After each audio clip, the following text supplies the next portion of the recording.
topped by delicate brows and encircled by lush lashes that were several shades darker than her hair. He had no idea what he would do with her, but he knew he could not leave her behind. Niña, my men will do the burying. He took the shovel from her and handed it to one of the three who had helped in the killing. You are too little, eh?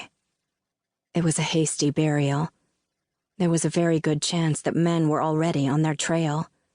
The border was not far, but Juan did not wish to be caught in a race for it. He left the child putting her wildflowers on her mother's grave and returned to the cabin to throw her few things into a saddlebag. When he went back outside, he found her returning to the cabin. Juan, ventured Manuel, his right-hand man, what can you do with a little girl? This is madness.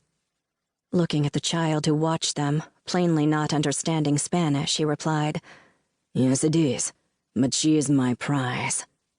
He grinned at Manuel. I will be a father, but without the trouble of a wife. Is that madness? He asked her in English. Your name? Antonie Neumann. She studied the tall, slim, dark man. Why did you kill my mama and papa? I did not do this thing, Niña. He gestured to the body of the man he had shot. This man did, so I killed him. I am a bandito, see, but I do not trouble those with nothing worth stealing. He watched her nod at the sense of that. You come with us now, chica, he said as he set her in the saddle. Sage, my dog. She clung to Juan's saddle horn and looked down at the puppy who whined at the horse's hooves. Manuel will bring the dog. He chuckled over Manuel's curses as he mounted behind the little girl. You will belong to Juan now. Chapter 1. March 1861. Royal Bancroft was unaware of the dangerous company he had wandered into. Just 21, he was drawn to border towns by cheap liquor, cheaper women, and that air of recklessness that prevailed. His jade-green gaze had drifted from the abundant charms of the woman by his side to rest upon a sight he had never expected to find in a border town cantina. The girl made Royal think of a little china doll, despite the roughness of her attire and appearance. Her pale hair hung far past her hips, held in place only by a bandana, her low-crowned, wide-brimmed hat hiding little of it. The black of her shirt and pants only accentuated the creaminess of her skin. In profile, her small, straight nose and full mouth, as well as the delicate bones of her face, already held promise of a womanly beauty, sensuality, and passion. Glancing over her black-clad figure, Royal decided that so did her budding figure.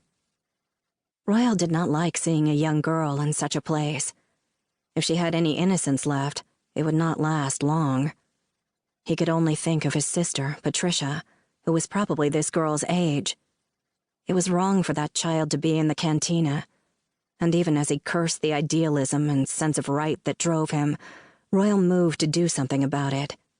He stopped before the girl, a little stunned by her incredibly lovely eyes. He was about to speak when all the noise in the cantina abruptly ceased, accentuating the sound of the hammers on several pistols being drawn back. Slowly, Royal raised his arms, and just as slowly, turned around. You are young, gringo, so I let you explain yourself. Then I might shoot. One shrugged. Or I might not. Wondering how to ease the deadly tension he had inadvertently caused, Royal said, I meant the child no harm. The word child eased the tension just slightly. Then why do you approach my Niña? Despite his best efforts to hide it, Royal knew his surprise was showing. The tall Mexican eyeing him so closely and coldly over the barrel of his gun could not possibly be the girl's father. It was an effort not to look at her again, to reassure himself of her fair coloring. I was simply concerned about a child being in a place like this. With a barely perceptible signal from the man, Royal was relieved of his weapons. Cautiously, as the other men put away their weapons, Royal obeyed the man's signal to come.